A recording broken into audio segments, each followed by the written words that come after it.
I actually think humility is core to leadership for the very simple reason that everyone who's ever been an effective leader knows that your character is central to leadership, because unless people are able to trust you, unless people think you have their interests in mind, the interests of the organisation in mind above yourself, you won't be able to move people.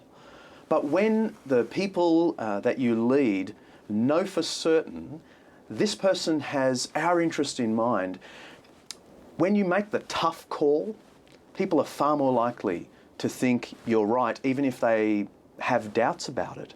This is where humility comes in, because humility, I think, is one of the key reasons people are willing to trust leaders. If they know that someone who's been given power and authority and prestige uses it for the good of others, that's someone I can follow. I mean, the best example of this is Jesus, of course, the one with all power in his hands, and yet he uses it for the good of others. But it's also true in all sorts of ways.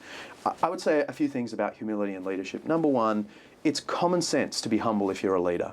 Because if you're a leader, you're usually really, really good, even expert at something. But as soon as you're an expert at something, it should remind you of all the other areas you're not an expert in.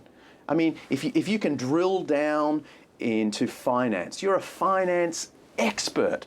That doesn't mean you have psychological expertise. So of course you need to have people in your team who know people, and it's only common sense to sort of listen to the different skills that you have around you in your team. So a leader has to be humble for that reason.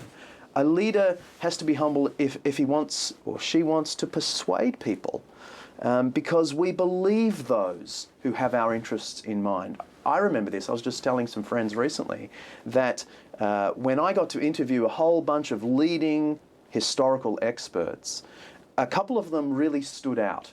One in particular who was so incredibly humble to me and to the film crew that was involved in this project. I found myself months later reading this scholar's works and finding myself strangely compelled by their works. And I was sort of wondering why I was finding this so compelling, and it dawned on me, it's because I knew what this person was like. And this person was way more humble than the other scholars that I have on my bookshelf. Humility draws you in and persuades you of the person's point of view. I think finally, humility enables the leader to grow. So if you think you know everything, you're going to be closed to new ideas.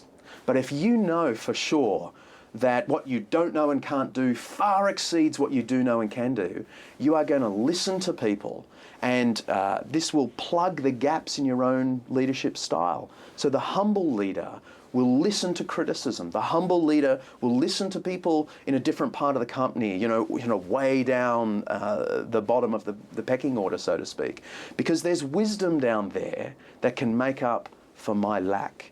Humility is the key, I think, to leadership.